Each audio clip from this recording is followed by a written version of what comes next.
first of all then, we're going to go to Chris to add anything to the sort of webinar that he did earlier on that you've watched. So, Chris, anything that you want to add? I think that short piece gives the main points. You've rehearsed the first 3 points, which of course were that circuit stewards are team members, change makers, vision movers, and that those 3 things can be applied to our worship, our witness, and our walk, or our discipleship. But I suppose what I was really trying to say towards the end of that piece was that this is both an awful time and a time full of possibility and potential. My real fear, and it really is a fear, is that we ain't going to seize the moment, and that we're not going to respond to the opportunities that we have, that we've been in and will be in crisis management mode so much that all we'll do is go back to what our default position was. And I think that would be a double tragedy on top of coronavirus. Thank you, Chris. So the idea of these sessions is that what we do is we give you the opportunity to perhaps come back to us about the things that we might have said in it. So the first thing we're going to do in this first sort of 10 minutes or so is to come back with any comment that you want to make to Chris. Now, it's always a strange one, this, so who wants to go first? And Paul Strange, how did I think it might be Paul that went first, has raised a hand. So Paul, unmute yourself and sock it to us. Well, someone's got to start, hasn't they, Loraine? So yeah, might as well be you. I had a list of questions that I wrote down beforehand, and I've left them upstairs because Kate had to rush upstairs because she got a Zoom meeting. But one of the interesting ones that, and Chris alluded to this in the video, was this is a time obviously for change, and about planning and about the plan that we have, and the potential here now of getting rid of the dreaded plan. And that is is a great idea, fantastic. Let's get rid of the dreaded plan. But what are the ideas that we do to replace that plan? Has anybody got ideas out there that, you know, instead of having this plan that we have where we do 3 months of local preachers and what have you, what sort of things could we be coming up with as an alternative? Okay, thanks. Christopher Briggs. Chris, do you want to respond to that? Because I know you've got an answer. An answer, obviously not the only answer. I think it's what I call the tyranny of the plan. We're so used to it, we're so bound by it, we can't see any other way in most of our situations. As I understand it, we have to have a plan. CPD lays down that the superintendent and colleagues will make the plan. So there is a plan, but it doesn't lay down how that plan is made, what it looks like, how it operates, how we feed preachers into it, and all those kind of things. And that's where we've become enslaved. To me, I feel really strongly and passionately about this point, so I'm right out there on one side of the argument, all right?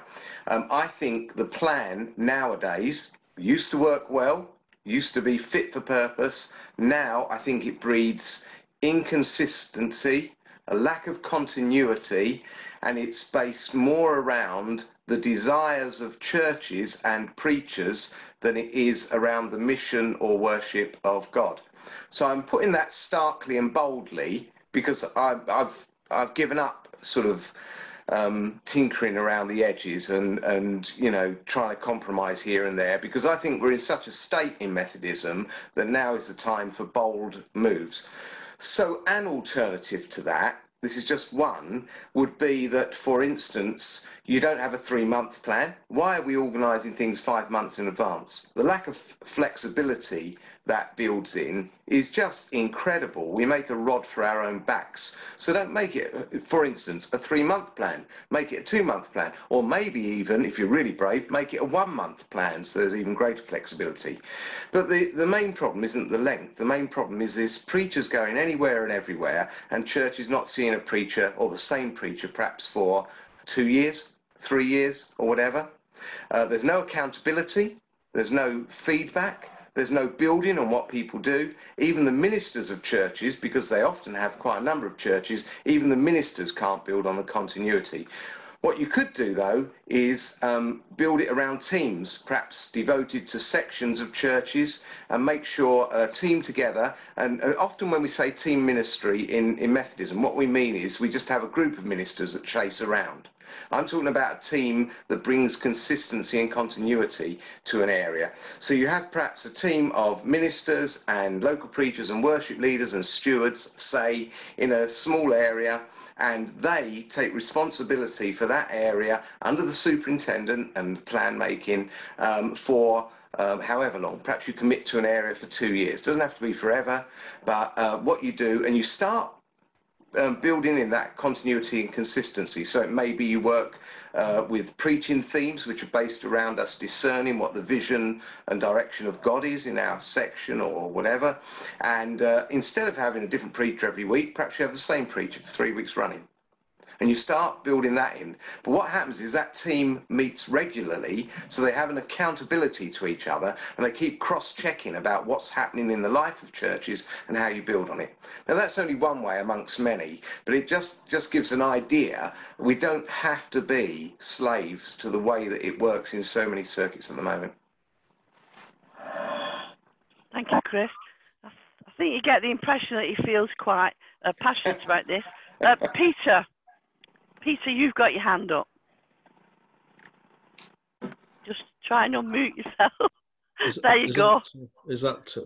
Right? Thank you very much for that. Thank you, Chris. Seems to me that we need to create a congregation with, as far as we can, the mind of Christ. We need what I would call a critical mass of believers present in church, because unless we've got that, we've got no witness. We've got to have the members of the church in large numbers committed, believing and studying the scriptures with guidance. And so I would say that whatever we need to come up with some way of sharing the word of God, witnessing to and convincing people that actually Jesus is interested in us all personally in the smallest detail, and he will influence us and he will guide our actions if we take that seriously and try and follow him. And what I would like to see is that some teaching on that, and that followed up all with authority, which is there all the time for us. I don't know if others are familiar with this, but this isn't the Bible, but this is a little publication called Jesus Calling. It's the author is evangelist Sarah Young, and this is a daily. It's something like a calendar. I have it here. Chris is nodding. I hope others are familiar with it. But each day it gives a teaching as if it's come from the Lord Jesus himself, what the Lord Jesus may be saying to us. And she gives an interpretation of what that would be, each time with authority backing up what she said. Now, this helps me, and it's helped others I've mentioned this to, and who've seen this, to really take seriously the idea that Jesus is involved with us personally in a powerful way. And the reading for today, I won't read it all, but it starts off, June the 18th. You are my beloved child. I chose you before the foundation of the world to walk with me along the paths designed uniquely for you. Concentrate on keeping in step with me instead of trying to anticipate my plans for you. If you trust that my plans are to prosper you and not to harm you, you can relax and enjoy the present moment. It goes on, but at the bottom, it actually gives authorities in Ephesians, Proverbs, Jeremiah, and Ephesians again for everything that's been put there. And each day is like that. Now, I find that a helpful, practical thing with any scripture reading I'm doing. But the point is that it brings to people's minds that Jesus is there for us all the time. And it's not something that's necessarily that academic. It's a practical thing that we've got to have. But what I like to see is that idea generally appreciated.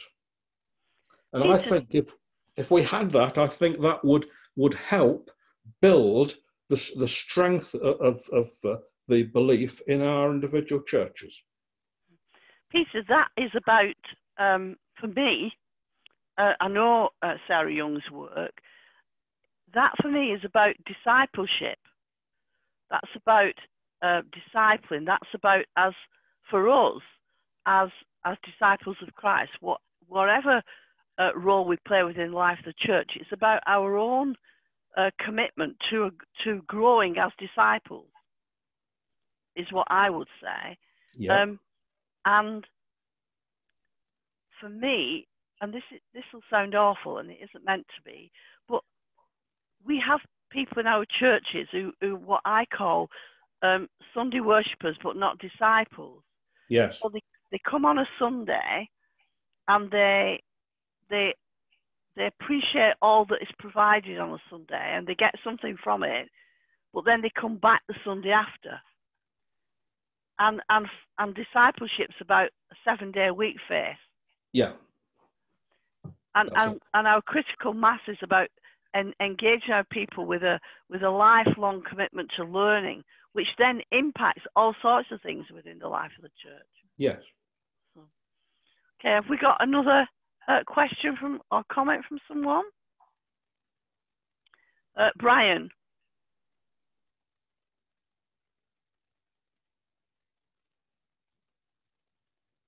Just unmute yourself, Brian.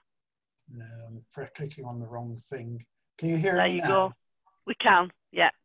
I listened to Chris's presentation this afternoon, and largely I was very happy with it. But one thing worried me, that what he said now this evening has taken that worry away. Because Chris was saying that we've got to move away from the plan as it is at the moment. And my immediate reaction to that was, there are a lot of people who come to church to hear services as we do at the moment. We've got to make sure that whatever we do, there's still a church service on a Sunday for them to come to. And that was what the webinar presentation worried me about. We seem to be losing that. But from what Chris has said this evening, it's just changing the tack to that. We're not losing it. Chris? Yeah, absolutely. I wasn't suggesting we should take away Sunday worship, for instance. It's just that once we've got people there, let's use it as effectively as we could. The new Archbishop of York, Stephen Cotterill, was Bishop of Reading, I think it was at one point. I remember talking to him at that time when we were trying something called a multiplex church back in my church on Portland in Dorset. Multiplex church is, I won't go into a long explanation, a common entrance like a multiplex cinema, and then lots of different options and very flexible and all sorts of things like that. And we were talking about that, and he was talking about some of the stuff he'd been involved with, and he said, why on earth, when we invest all this energy in getting people to church, why do we let them go after 1 hour? You know, you lose so many opportunities. Let's use the time more creatively. And I would say let's push that even further. Sunday, I think, is, despite the fact that I believe you can worship any day of the week, I think Sundays will remain a pivotal point in the week for churches. But why confine it to Sundays? You know, use Sundays as effectively as we can, and build in whatever we can to that. But also then push it on into the week, which kind of goes into what Peter was saying with our previous question as well, because that discipleship aspect, I feel strongly as well that what happens on a Sunday shouldn't be left on the Sunday. but should trickle into the week and go on as well. So let's build our midweek meetings around opportunities to tussle with the word that's being shared and go deeper with it and grow small groups around it and things like that. So we're constantly coming back to what Jesus is saying to us, so that we do get a real sense that, you know, Jesus doesn't dip in and out, does he? Jesus is there all the time. So how are we going to make ourselves more open to whatever Jesus is saying? So I don't know if that helps at all, but no, I certainly wasn't saying let's do away with the Sundays, but I do feel that now is the time to plan for that, because we will drift out of lockdown, and if we don't have a plan to implement new opportunities, we will just go back to the default position, and that way is not a way that leads to life for most Methodist churches. I fully agree. We've got to move forwards 7 days a week, not just on the Sunday, but we mustn't lose the Sunday at the same time. Absolutely. Okay, Andrew Whysall, and then Sheila Carty, and I'll come back to you, Paul.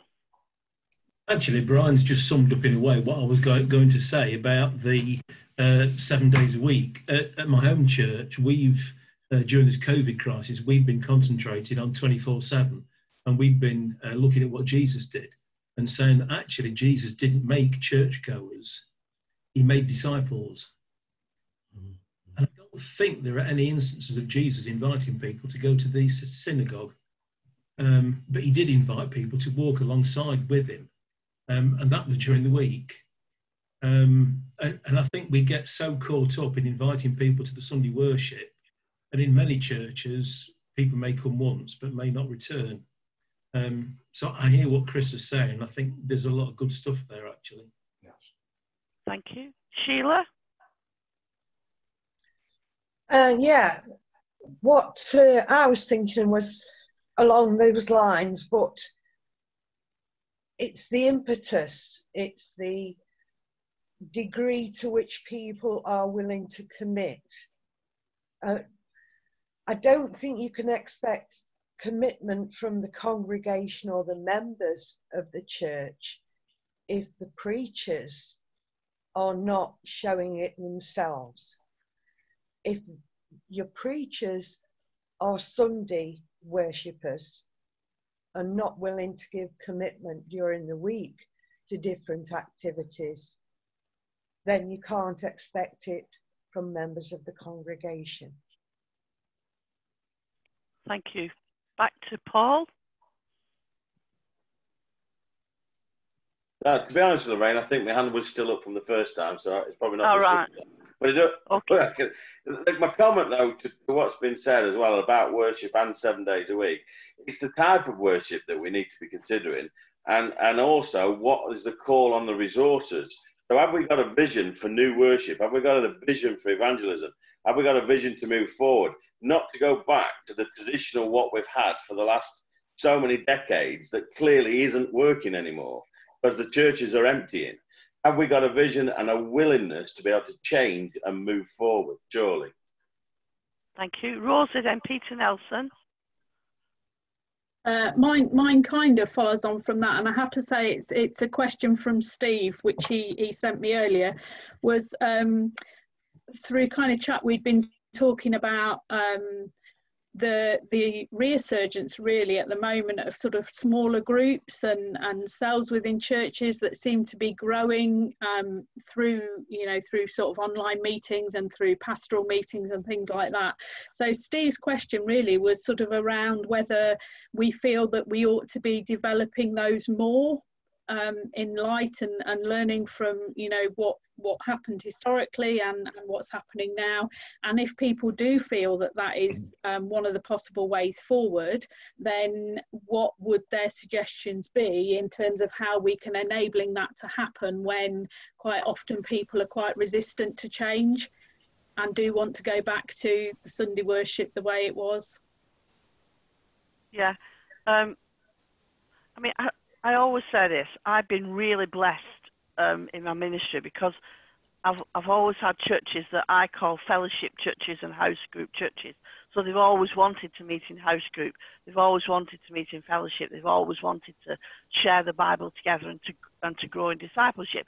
And in both cases, a particular church I can think of, it all started with a lay witness weekend, where they were encouraged to be part of a house group after a lay witness weekend.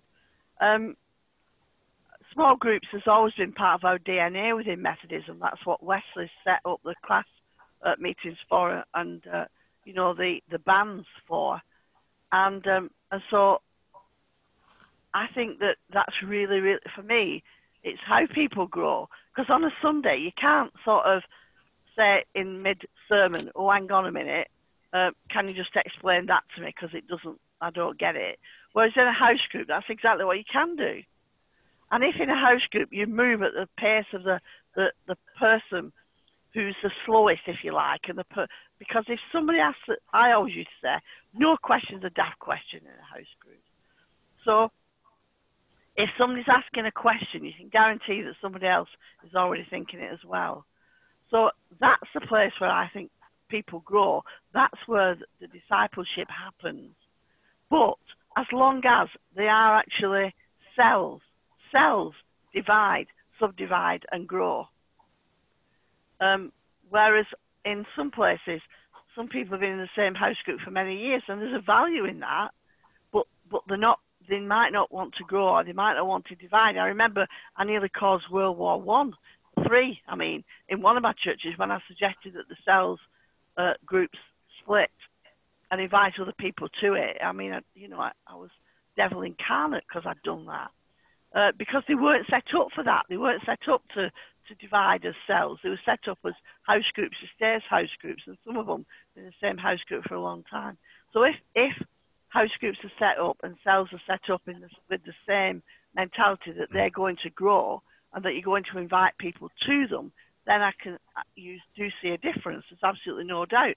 And that what worship then becomes is for us, for the committed. Because what worship then does is builds us up, enables us to go out and do what we need to do during the week to share the gospel. But at the moment, some of our worship isn't even helping us to do that. Peter Nelson. I personally think we're a bit too comfortable. We've been comfortable for a long time, and I think this situation we're in now has stirred me, a lifelong Methodist, buried in tradition. I went to a meeting and I sat and listened to a lay reader from the Anglican Church describe to somebody who'd never been inside a church what he'd meet if he went. And he described this weird situation. As I listened from the outside, it challenged me, because people outside see us going to worship, and worship is our five-in sandwich with the different elements in it. We know what we're doing. People stand up and sit down at appropriate times. Nobody seems to tell you what you're doing if you've never been there for the first time. And I thought, this is the strange world that we've developed around ourselves within the church. Now, all of a sudden, that's been taken away. This made me think, what can we do differently? And I again go back. I just visited a friend of mine who's terminally ill, and we were in a mission group together. And that mission group it had got a number of local preachers in, and we went and joined the church for 9 months. And we preached, and we led fellowship, and we led Bible study, and we became part of that church for 9 months. And I was talking to him, and we said, this is what, are we going to rediscover something like that?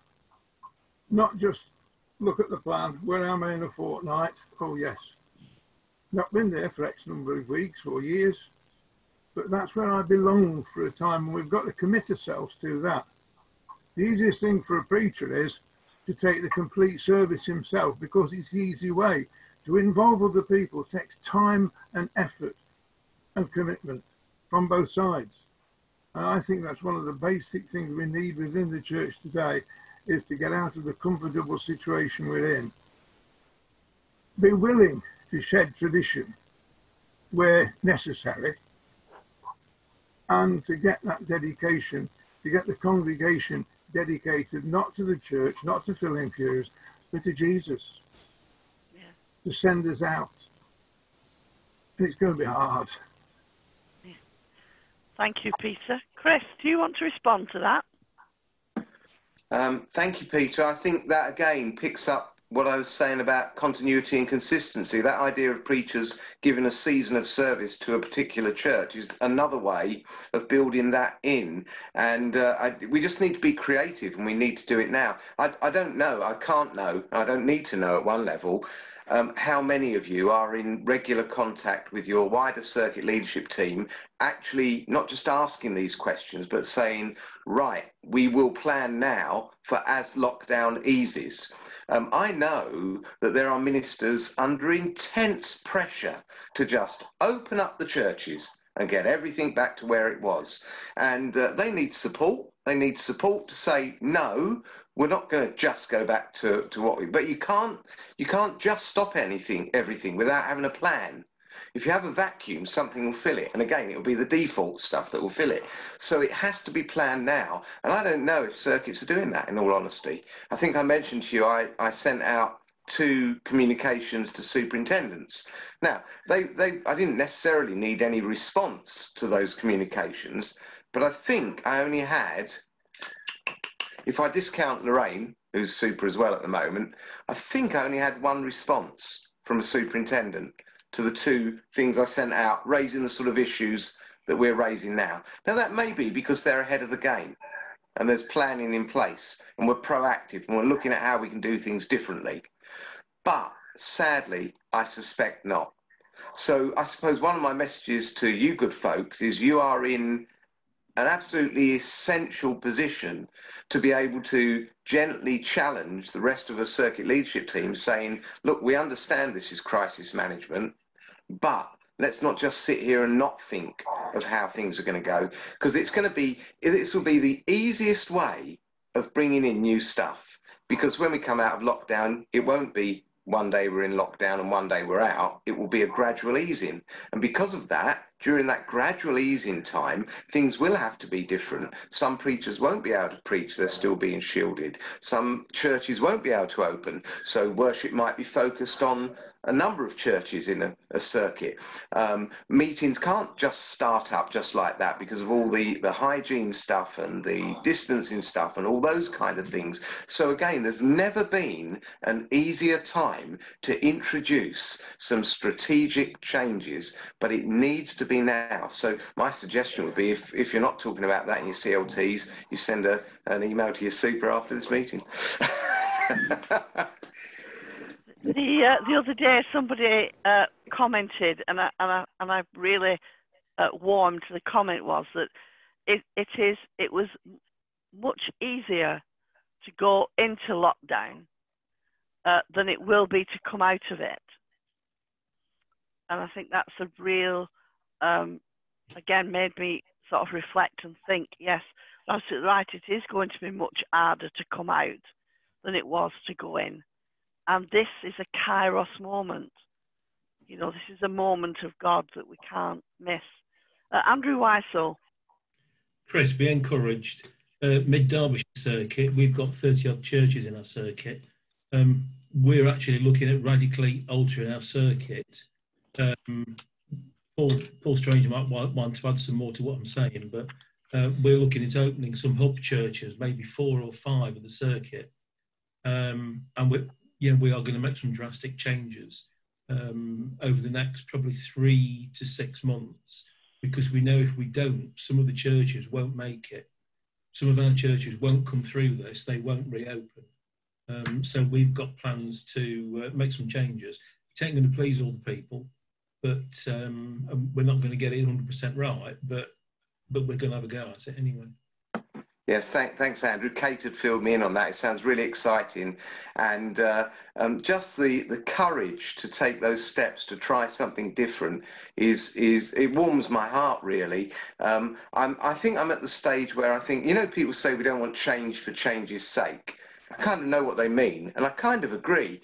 But you know, I'm at the stage now where I'm thinking, actually, in some situations, I wouldn't mind change for change's sake, because sometimes we need something to break the cycle that we're in. Almost anything that changes the dynamic might lead to a bit more hope and life.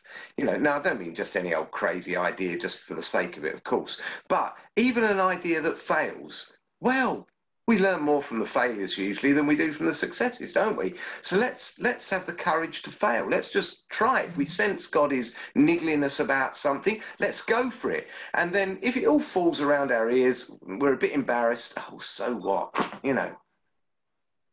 Thanks, Chris. Linda, you had a question, I think, or a comment. Well, comment really. We're in a unique position, Nottingham North and Nottingham East, looking to be merged from September. And one of the things within Chris's change makers and vision movers, I'm not sure whether the vision movers should be coming before the change makers. But there are, as a circuit, we've got to carry those people who don't want to move, as well as those people that do, and generate an enthusiasm from everybody to want to move. So I think there's got to be not a standstill and not a return to the existing way of doing things, but a way of changing things gently with some and radically with others. And there have already been comments amongst members of the existing circuit teams that I'm now involved with, and we've got a meeting next week to think about continuing with the IT-friendly, technical, online, whether it's live, Zoom, or pre-recorded video, but also changing the format of in-church worship. So there are lots of things to be going at, but I wouldn't want to alienate the folks who don't want any change, nor do I want to alienate the people who feel that they've got lead boots on and nothing's ever going to move. And part of the stuff is then, therefore, being as circuit stewards, a way of motivating and encouraging and shifting people, sometimes with the boot up the bum and sometimes with a gentle tap on the shoulder. Yeah. Yes, thank you, Linda. It's about carrots, isn't it? I remember years ago going to a leadership training session when people talked about carrots. What is the thing that will motivate your person? You know, what's the thing that you need to understand about them to enable them to change? It's interesting, this week I've heard about 3 different circuits, of which yours is one, and 2 others in different districts who are already thinking about they're going to employ somebody, particularly as a digital evangelist. And I put them in touch with a friend of mine who works at Cliff. This idea that we've done something different during lockdown. You know, not everybody's been able to access Zoom, but you can access by phone as well. But we have done something very different. And so, you know, what is it that we can do to enable people to still engage, that are engaging with this platform, while still retaining something of what we value as well? So you're absolutely right, Chris. Yes, amen, Linda. We want to try to maintain the unity of the church wherever we can and move forward together. But having said that, I think we're probably all realistic to know that it doesn't take many people to be obstructive and for things not to move.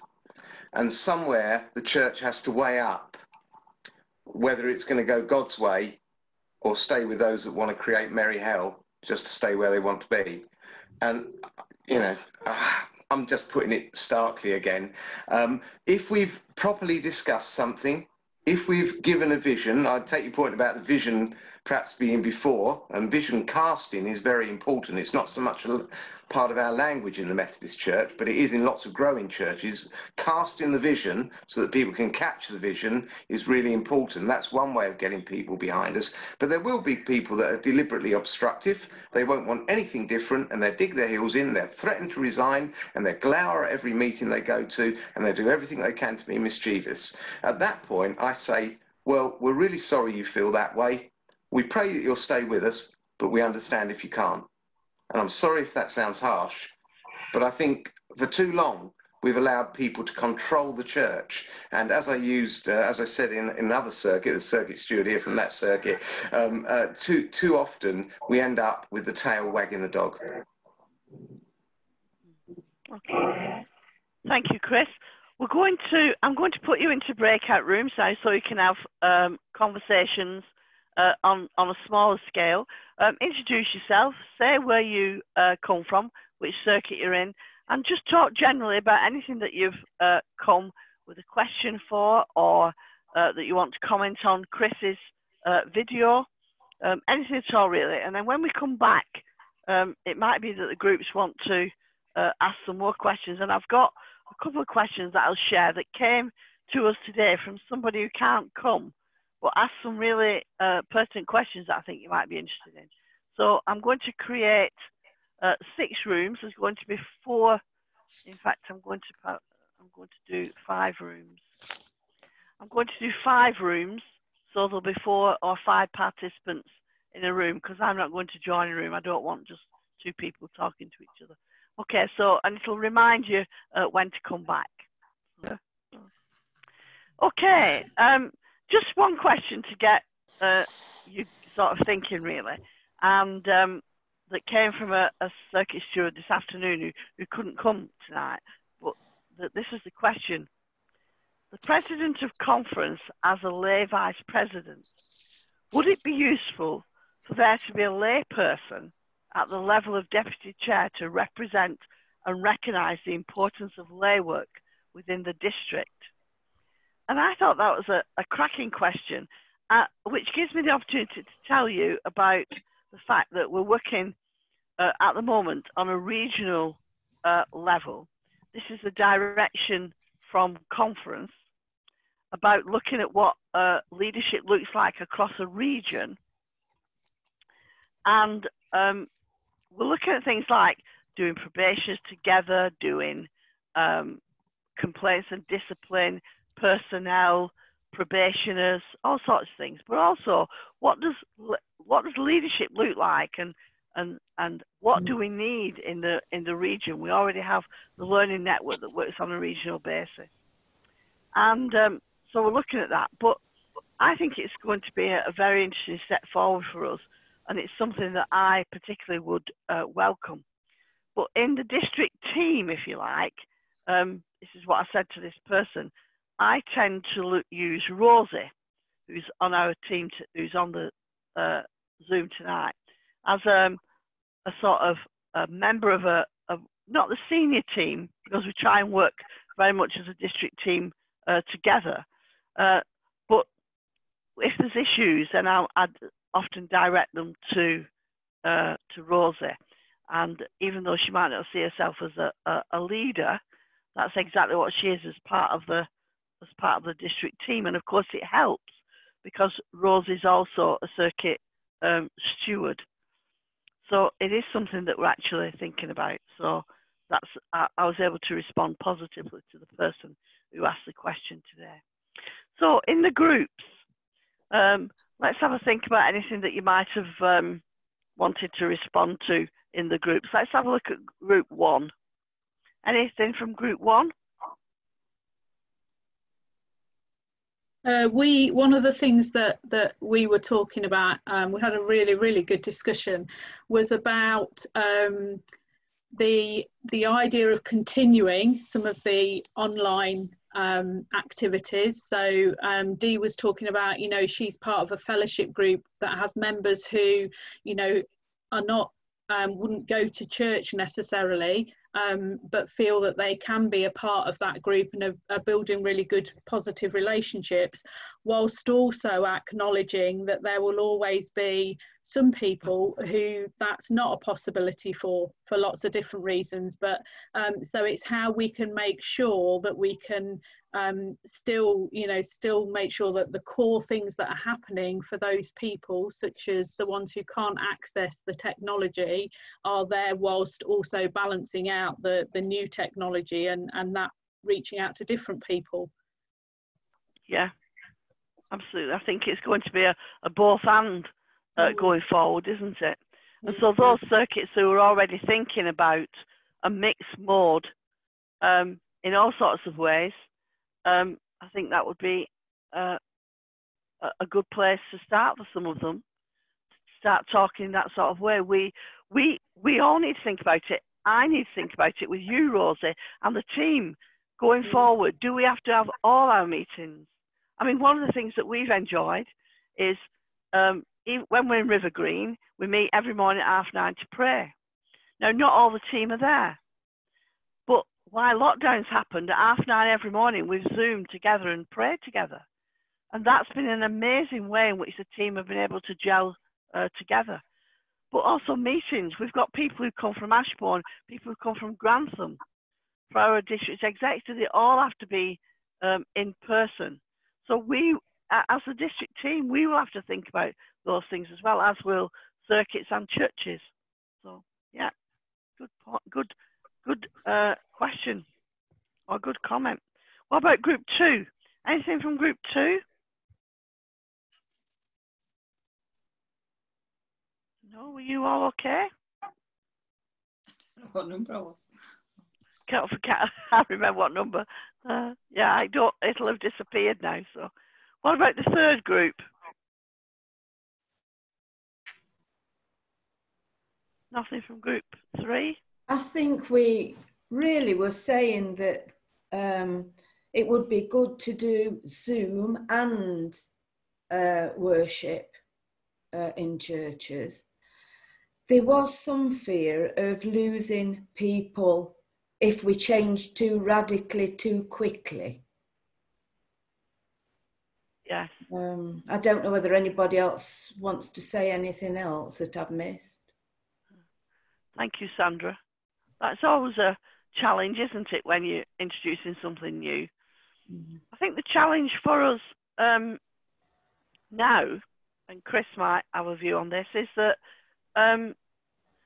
I personally don't want us to miss the moment. I desperately want to get back, and I desperately want to worship, and I really, really miss communion.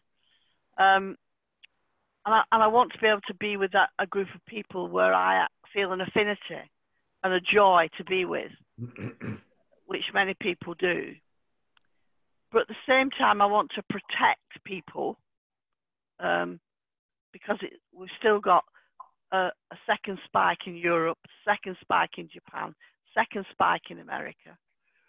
And at the same time, I want to embrace the new technology from Zoom. So it's how do you do that and hopefully keep everybody with you? And I think that's the challenge. Chris, do you want to comment on that? Yeah, an understandable concern, a little bit like we were talking before the breakout rooms, doing stuff too quickly, too radically, could lose people. But I would say we're losing people anyway. By not doing the radical stuff, we're losing people. So the last set of Methodist statistics came out about, was it a month ago or so, and shows again a continuing decline. Methodist churches put the best spin in it they can and said there are a few districts that are growing.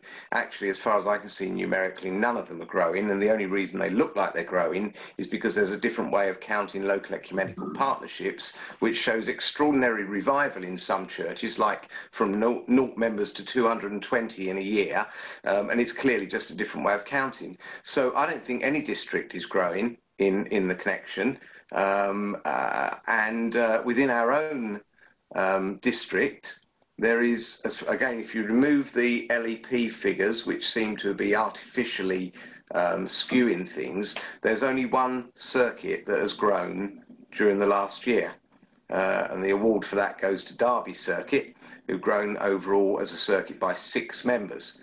So by not doing the stuff, by not doing the radical stuff, let's not kid ourselves that we're keeping everyone on board, because we're still losing people, and we're not losing them all to death. Some of them are dying, yes, but some of them simply get bored and walk away, or think, I'm not having it in a church that doesn't change, with, you know, and find new ways of connecting with God and exciting ways of reaching out to people.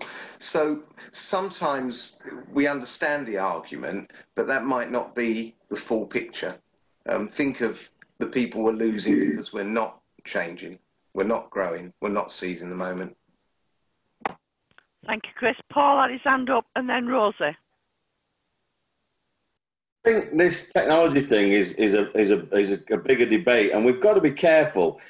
Zoom has been really good, but what's the point in using Zoom just to replicate what we're currently doing? Just to do a church meeting out on Zoom, how we currently do church meetings. What's the point in that? Just because we don't, you know, just because it's over technology, we're not going to get people all suddenly in, because Zoom are closed meetings. It's not doing anything different at all. It's just using some technology to be able to transmit our current services to new people. We've got to be a bit more radical in what we're thinking. Now, I'm not trying to blow any trumpets or anything, but, you know, we're going out on Facebook live, putting ourselves really vulnerable, and the opportunity of Facebook and YouTube, and we're going out there and being able to reach and contact new people. And that's how we've got to be thinking, how do we use this technology to talk to new people, to make it available for searchers and seekers to find us and give an evangelistic message? Else what's the point of doing evangelism? Yeah. That's a good point, Paul, and I completely agree with you. One of the things that I was saying to the superintendents last week was, and they know that coming from me how to receive it. I said, I've been able to be in 3 places at once. Tamsin, my PA, always wants me to be in more than 1 place at once. And so she's been quite pleased these last few weeks, because that's exactly what's happened. Because I've been able to film something. So be in 1 place on a Sunday and then perhaps be live somewhere else. Or on one Sunday, I was filmed in 3 different places, and I sat here watching a variety of worship. But when I've watched the variety of worship that I have from across the district, there's been a failure in a lot of instances, and that failure is we have not been evangelistic. We've not offered a call to follow Christ. We've actually almost in some cases watered down the gospel. And we've not, and I'm as guilty as anybody, I haven't offered an appeal, to use that old-fashioned language. I haven't done it. And I'm thinking, if there are people who are listening in to now our worship that are not part of the church, and we know that that's the case, it is actually falling now. It peaked, but now it's falling down again. But even so, we've still got a group of people who don't come to church, but we've missed an opportunity there. So, Loraine, totally. I mean, last Sunday morning, we had 80 people live watching us, and it was live on Sunday morning worship with us on Facebook. And they were, you know, they were there and there were searchers and seekers there, and they stayed throughout the service. When did we last preach to 80 people in our churches? You know, it's just hardly ever happens. And we're giving an altar call. We're giving the chance for people to come and communicate, contact us, talk to us. And that's what we've got to be doing. We've got to get the word out there. There's no point in just doing what we're currently doing. Just patting ourselves on the back and looking after each other and making sure we're fine. We've got to be out. My evangelistic side coming out of me now, but we've got to be out there preaching the word. Absolutely. Rosie? Yeah, a couple of points from following on from that, really. One of the things that we said was, going back to what Chris had said about, you know, the numbers in the churches, when we were thinking about where our churches perhaps have grown in numbers, for example, Clifton, we've got, you know, new members. Those new members have already come from either within other denominations that have closed, so they've come to us, or have moved into the area and have moved in that way. So we were sort of talking, and, you know, it kind of goes on with what Paul's saying about how we reach out to those people who don't already have that tradition of, you know, having a faith or being involved in the church.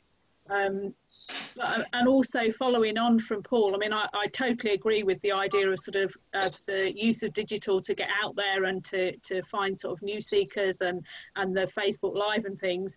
But I mean, I'm kind of looking at here on Zoom and thinking, actually, you know, the last Circuit Stewards meeting I went to, I think there were 12 of us, and that included those of us who were, you know, who were sort of there with perhaps a dual role. So I think, again, it's something, isn't it, that yes, you wouldn't want to do it all the time, but I think there's certainly a case for people from around the district who would think, you know, I'm a long way from, if it's held at Nottingham South, you know, I'm a long way from there, but actually I would be involved in Zoom. So I think it's trying to make the best of everything.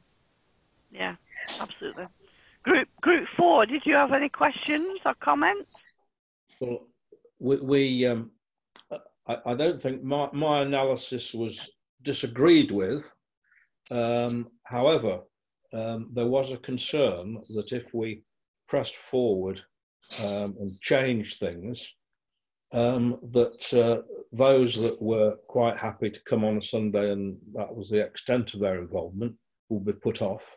Also, there was a suggestion that we make use of digital technology, I guess, therefore Zoom, to have teaching.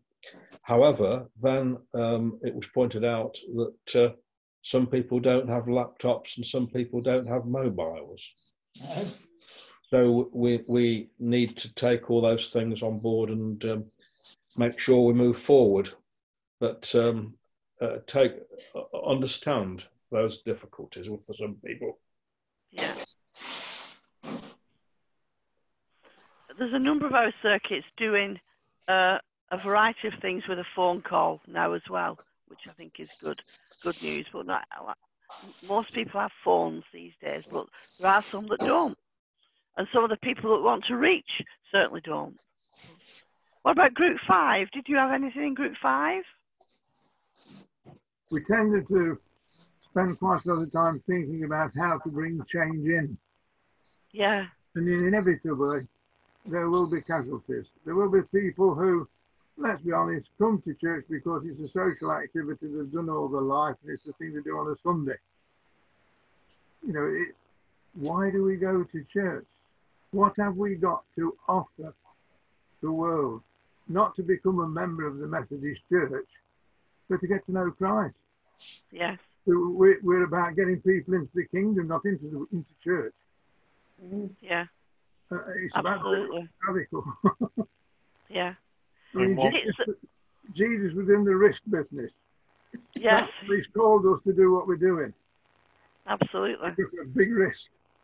One of the things we addressed was inclusivity, and Chris's earlier comment about a team type preaching. I've done that in the past, and Peter and I as local preachers were saying that it can mean a lot of extra work.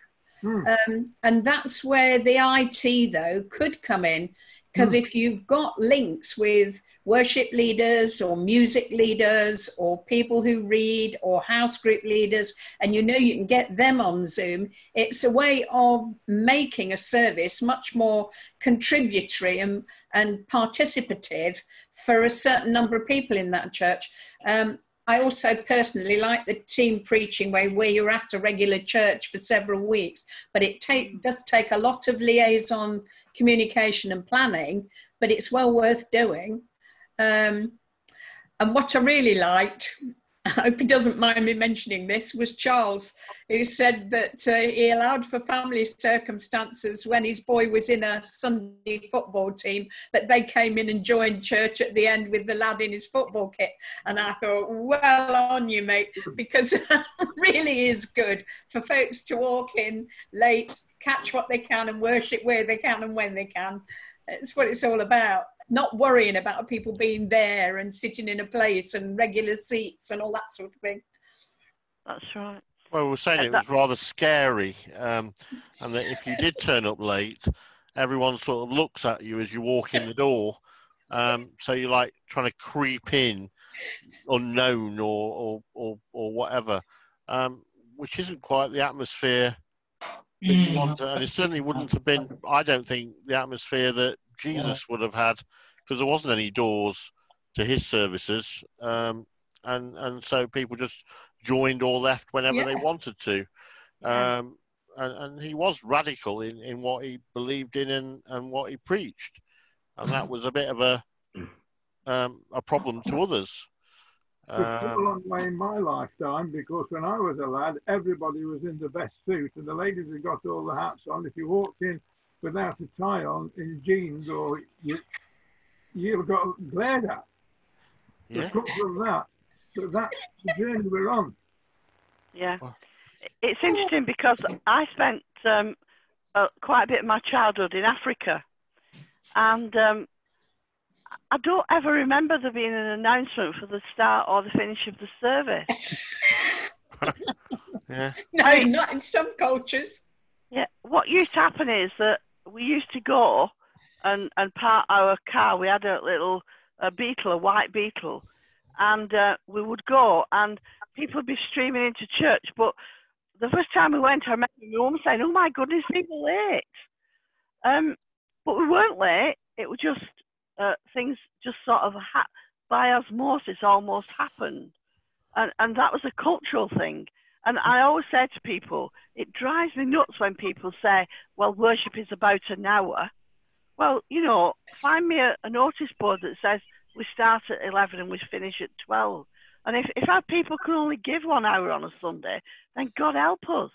You know, in different cultures, there is this more of an appreciation that people can come and go at different times.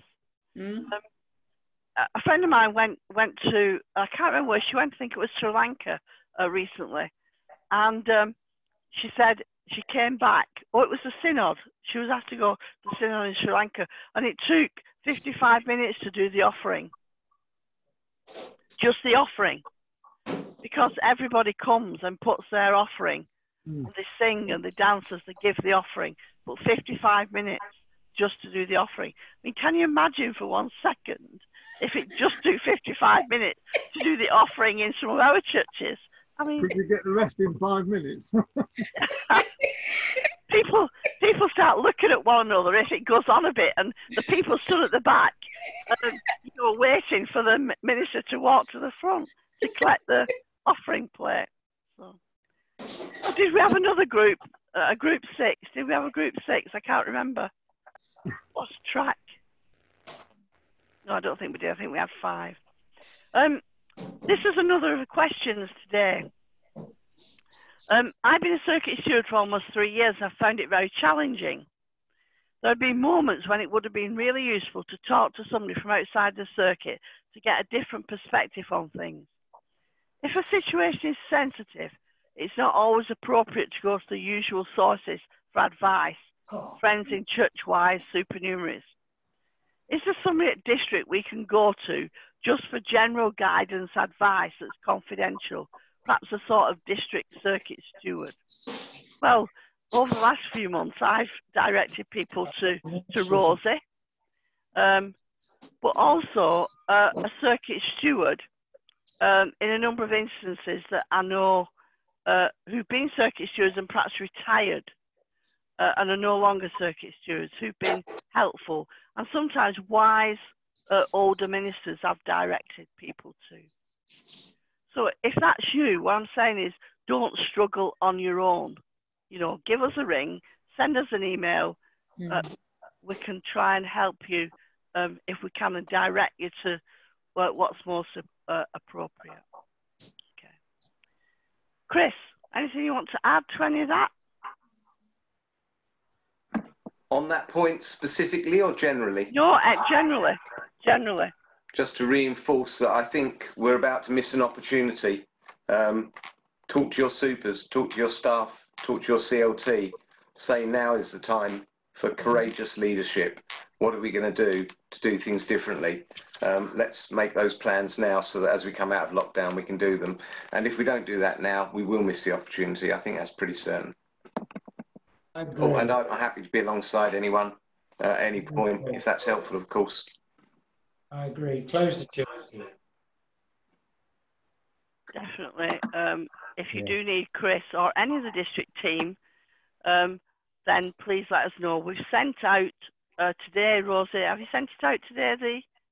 No, it's in the draft box, ready to go out tomorrow morning. Right. Okay.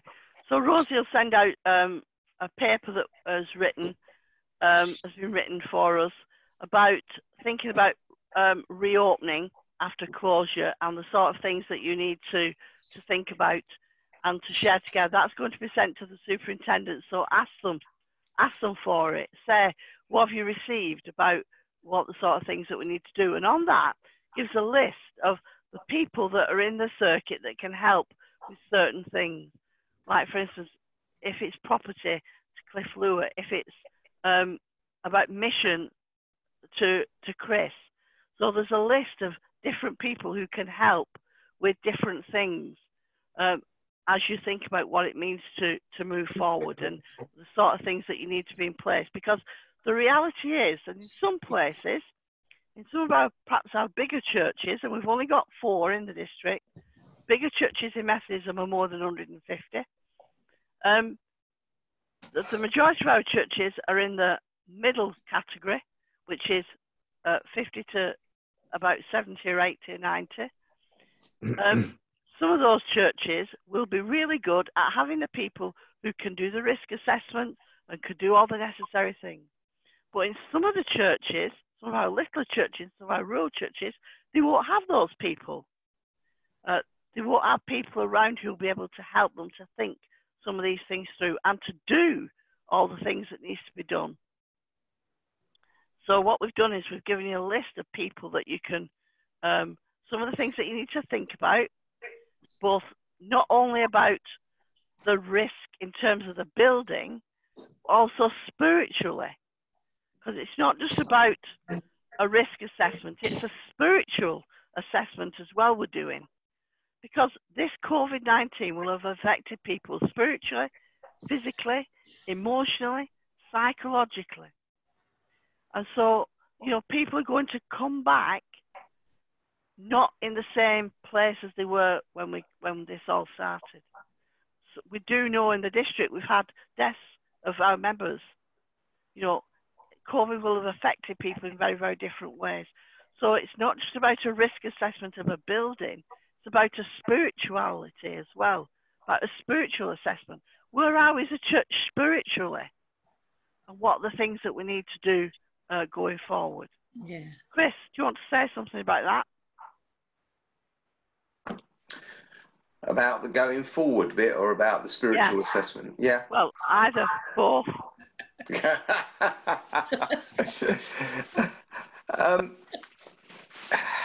I'm at risk of repeating myself. I just think there's such an urgency.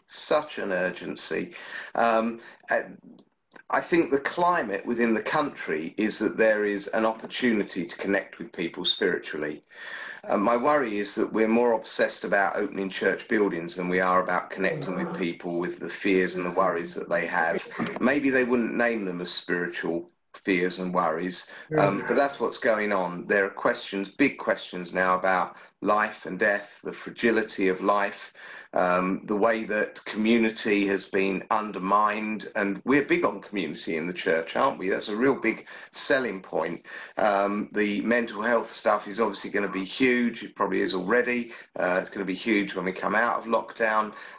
We've got a message of wholeness to share.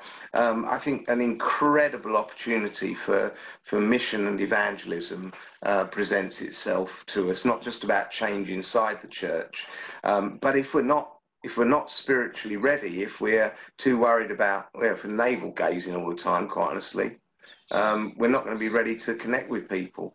And it's great to hear what Paul's doing. I do a Facebook Live every Sunday morning. I do 2 things on a Sunday. One is Zoom worship with the Borders Mission Circuit, normally if I'm not giving a message somewhere for another circuit, and that's Zoom. But I do a Facebook Live, just short 20-minute service kind of thing, building really on the fact that I do a silly 2-minute pause for thought usually before lockdown.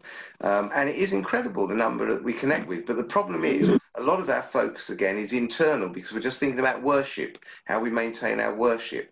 Now let's accept that is important, but then let's think wider. How can we use all these digital means to connect with other people in terms of faith sharing and the sort of thing that Loraine mentioned about offering an appeal and stuff like that, even in services. Those of us on Facebook, we all have a different set of friends. Nothing wrong with just putting a post down saying, anybody want to talk about their feelings about coronavirus? And just seeing where that goes. Just seeing if it leads to a conversation. And if there are 2 or 3 people responding, saying, why can't we set up a little Facebook group or a Zoom group or a WhatsApp group and just talk it through further? There are immense missional opportunities here as well. I'm not seeing the signs within the Methodist Church that we are seizing them with any great vigour. I agree. I agree. I'm not challenging that, Chris, at all. I just want to question, if we have people within our churches who are Sunday worshippers and don't get what it means to be disciples today, and if there is a sense of apathy around, and if there's a sense of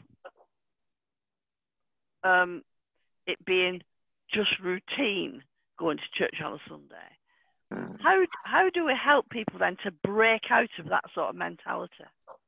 Close the church. Yeah, that might be one way.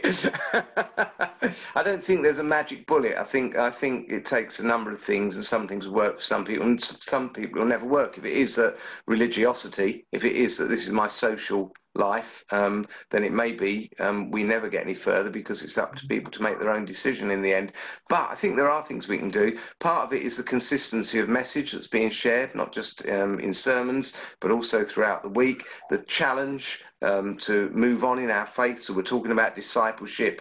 We're not just talking about going to church. That's really important, keeping that as a message. And then also enabling people to have the tools to grow in that ability to recognise the importance of the mission of God, the way that he sends us out, go and make disciples of all nations. So that needs to be at the centre of our thinking as well. And some of you will know that we've been doing some good work with a chap called Michael Harvey, who's from the National Weekend of Invitation, used to be called Back to Church Sunday.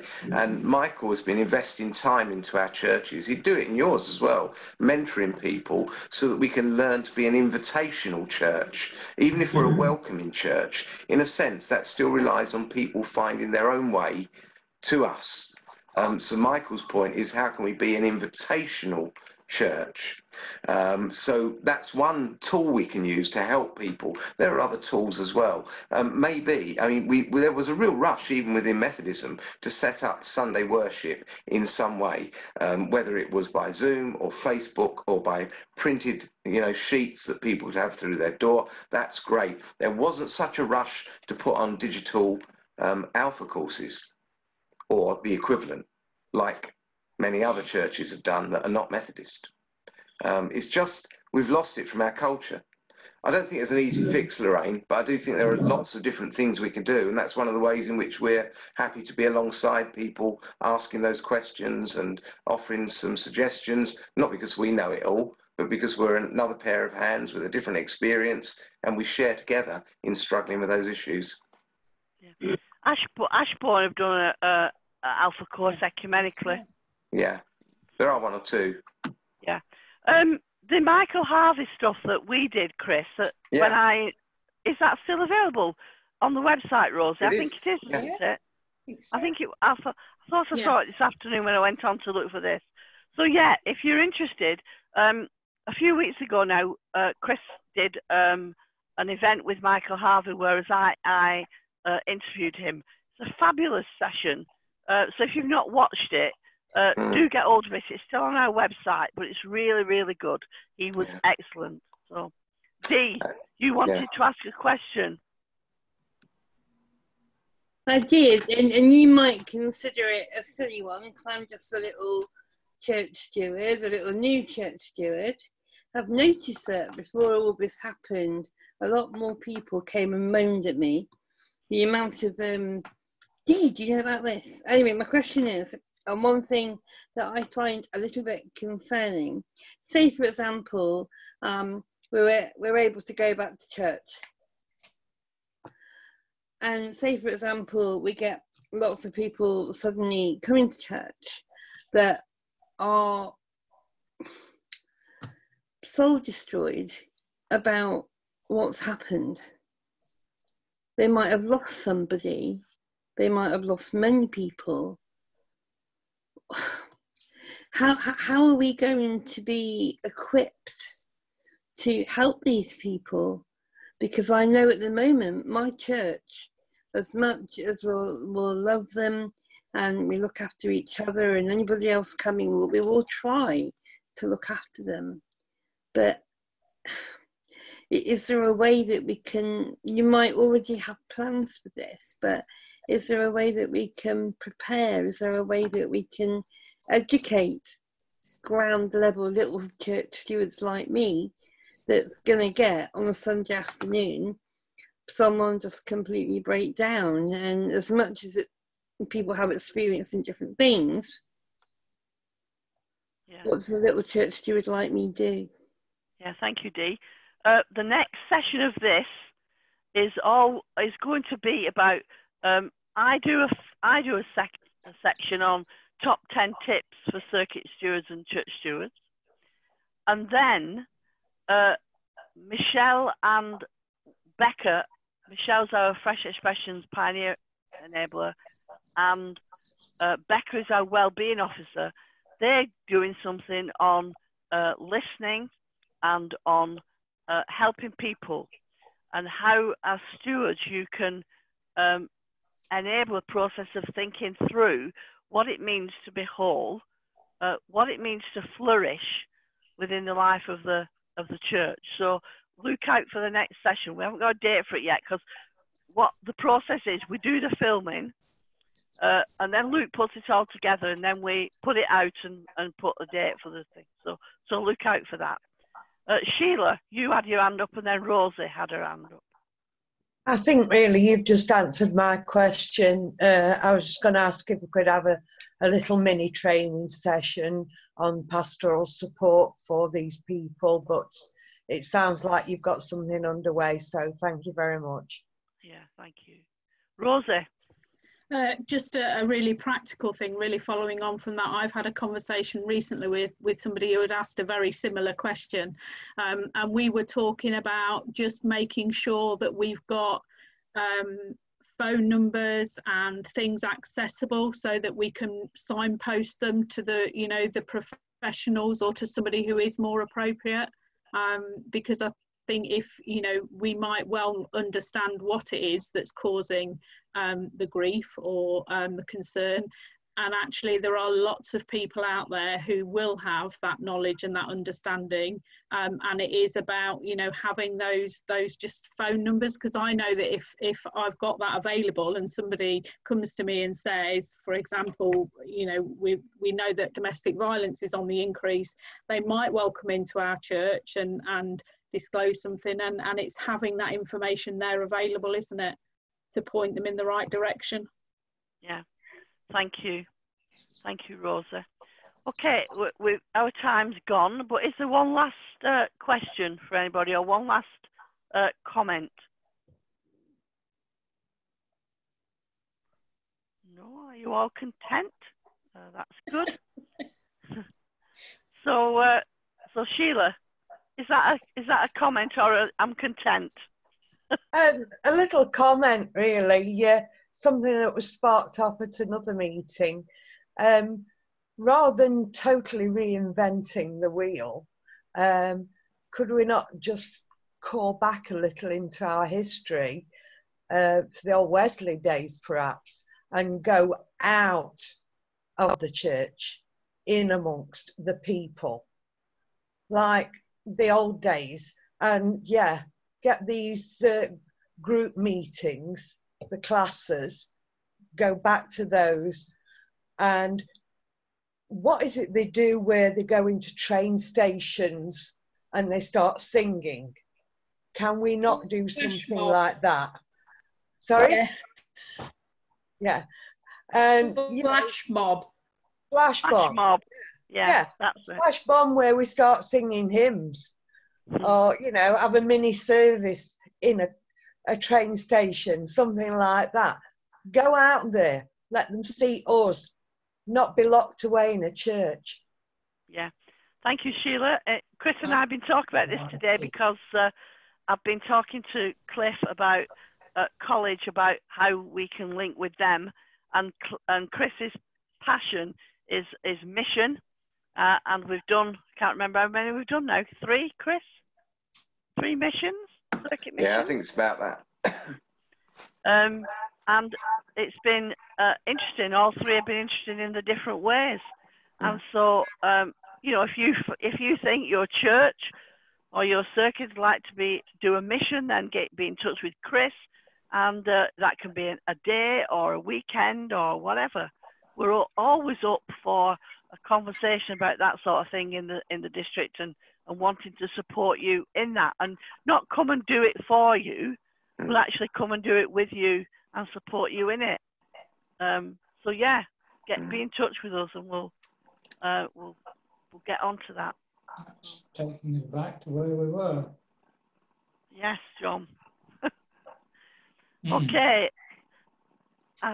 Thank you all for coming tonight, and thank you for all for sharing.